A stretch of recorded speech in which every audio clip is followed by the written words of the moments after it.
One of the most effective ways of getting a high overall score in IELTS is to do exceptionally well in the reading and listening parts of the IELTS test. In fact, many students say they find it easier to get band 9 in IELTS listening and reading than to get band 7.5 in IELTS writing. In today's lesson, we're going to be looking at 9 tips to help you get band 9 in IELTS listening, coming up.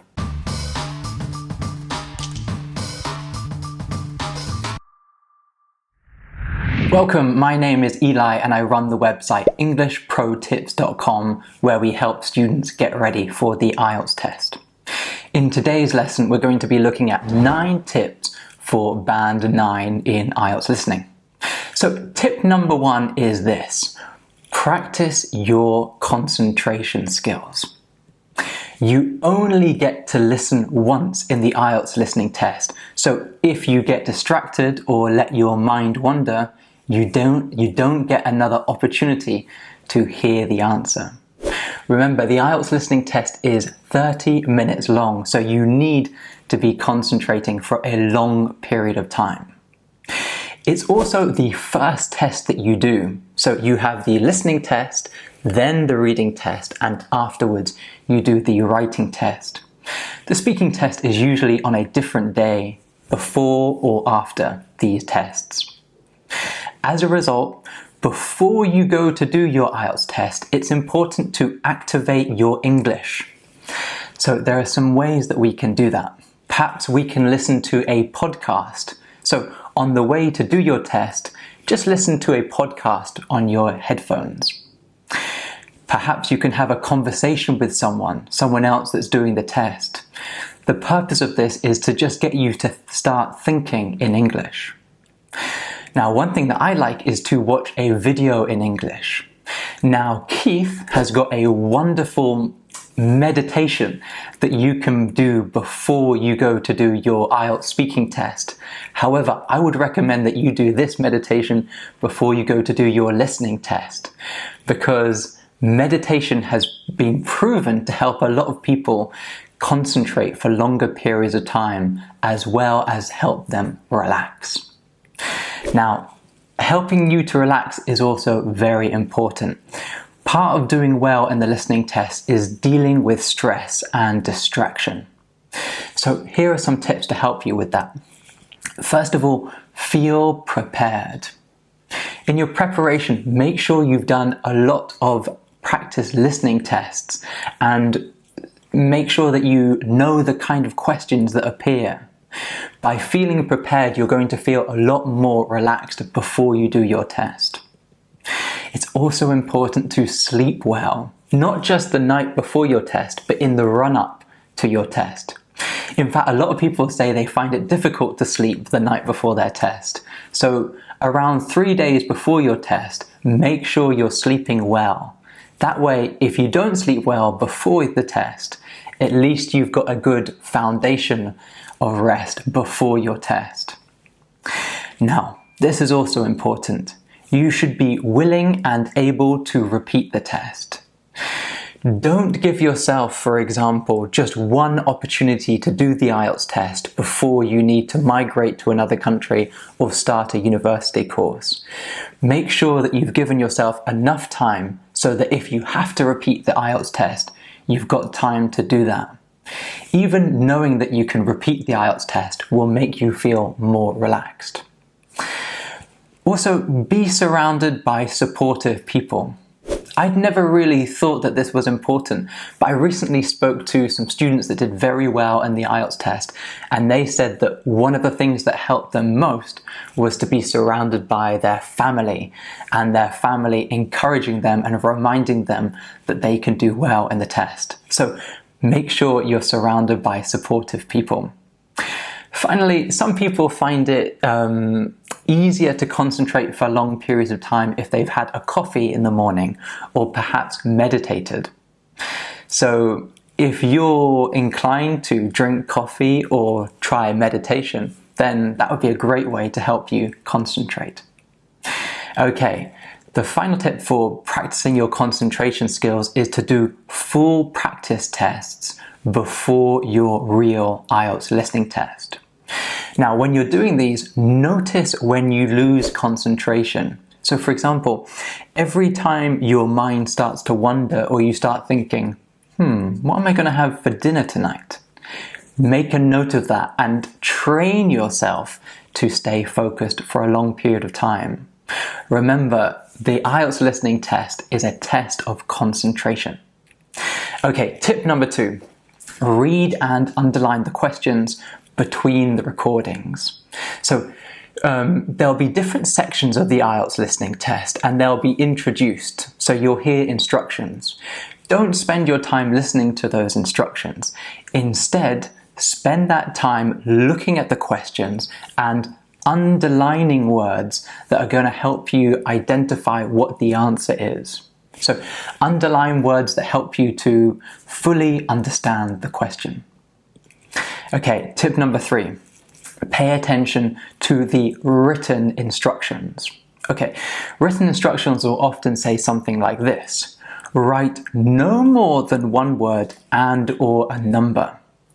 So in this, if it says no more than one word and or a number, it means that you can have one word or one word and a number, or just one number. But what is one word or one number?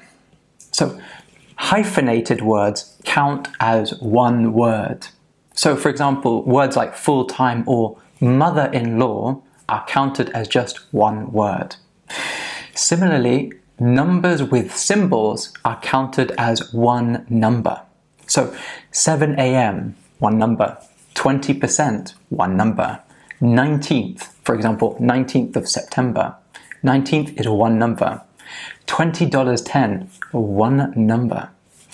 Okay, compound nouns are counted as one word. So words like bedroom or boyfriend, these are two words put together to become compound nouns and they are counted as one word. Tip number 4, spelling is important. If you spell the word incorrectly, you don't get the point. So to help you with that, I've created a little PDF that will help you look at some of the words that appear regularly in the IELTS listening test and some activities that you can do in your class or with a partner before you do your IELTS listening test. I'll put that in the description below this video. Tip number 5, get familiar with different accents. Now, in the IELTS listening test, you'll hear a range of different accents, perhaps an Australian accent, an American accent, a British accent, a Scottish accent even. So depending on where you've learned English or how you've learned English, you might find some accents easier to understand than others. However, for the IELTS listening test, you should be able to understand all of the accents. Now, I used to recommend people to go onto YouTube and watch accent videos, but I've actually found the most effective way to get familiar with different accents is actually just to do the Cambridge past paper books. And by doing these official practice tests, you'll get used to different accents that appear in the speaking test. In fact, sometimes they even use the same actors, so you might hear the same voice in your real IELTS test. Okay, tip number 6. I recommend that you focus on 2 questions at a time. Okay, I'll show you what I mean. Say you've got a question like this. This is a multiple choice question.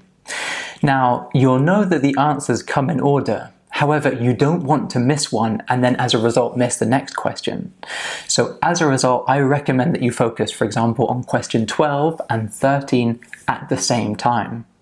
Then, once you've heard the answer for question 12, start looking at question 13 and 14 at the same time. Remember, the answers do come in order, however, they're not evenly spaced. So, as a result, you might be waiting a very long time to hear an answer, and you're getting worried. You're thinking, well, where is the answer? And then all of a sudden, you'll hear the answer for 2 questions in a very short period of time. Be prepared for that. Another thing you need to be prepared for is, tip number 7, there are lots of distractors. So distractors are little tricks that IELTS examiners play, so you start hearing one answer, but it turns out it's the other answer. So for example, if someone's giving their telephone number, they might start giving their telephone number and then they say, oh wait, sorry, it's not 7, it's 8. Now, you need to be prepared for those distractors. So don't necessarily choose the first answer you hear. Listen to the response and make sure it's the real answer. Okay, tip number 8, build your vocabulary and listening skills. So you can do this at home.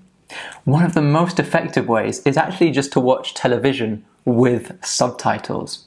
In fact, I've interviewed a lot of high-scoring IELTS candidates, and the one thing they seem to have in common is that they watch television regularly with subtitles.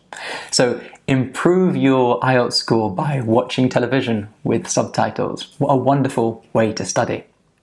You can also listen to podcasts or the radio, and also newspaper articles like the BBC, and you'll often find podcasts and short news clips from the BBC that will help you improve your listening skills.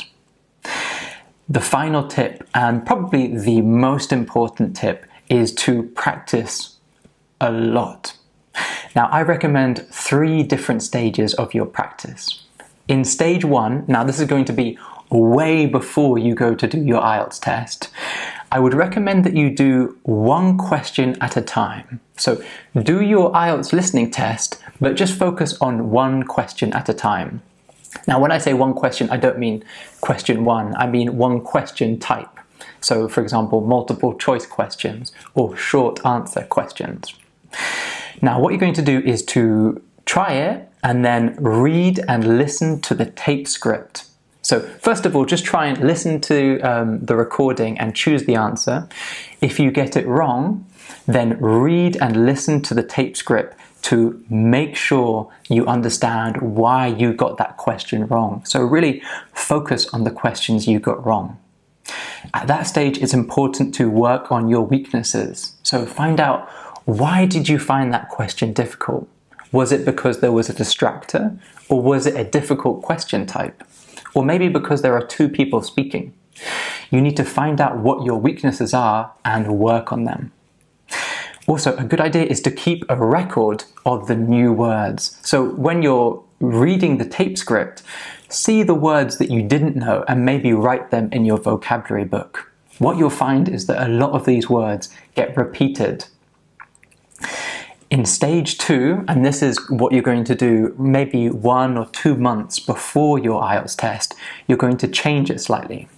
Instead of focusing on one question type at a time, you're going to do full IELTS listening tests. So try the test, and then afterwards do the same as before. Read and listen to the tape script at the same time. Again, focus on the questions you got wrong. It's not just about doing the test and seeing what your score is, it's about learning from your experience of doing the test. Again, keep a record of those new words. You're building up your vocabulary before your IELTS listening test. Finally, in stage 3. Now, stage 3 is what we're going to be doing when we've got less than a month before our IELTS listening test. And at this stage, we're going to be doing full IELTS tests. So not just the listening test, but we're going to be doing the listening test, the reading test, and the writing test in the same day. This is going to help us build up our stamina, which is very important because doing a listening test and a reading test and a writing test in the same day is exhausting. I really recommend that you practice this before your real IELTS test. Okay, I hope you found these tips useful. Let me know how you get on in the IELTS test. I'm always intrigued to find out, and let me know if any of these tips have also helped you. Okay, best of luck with all of your studies, and I'll see you in the next lesson. Bye then.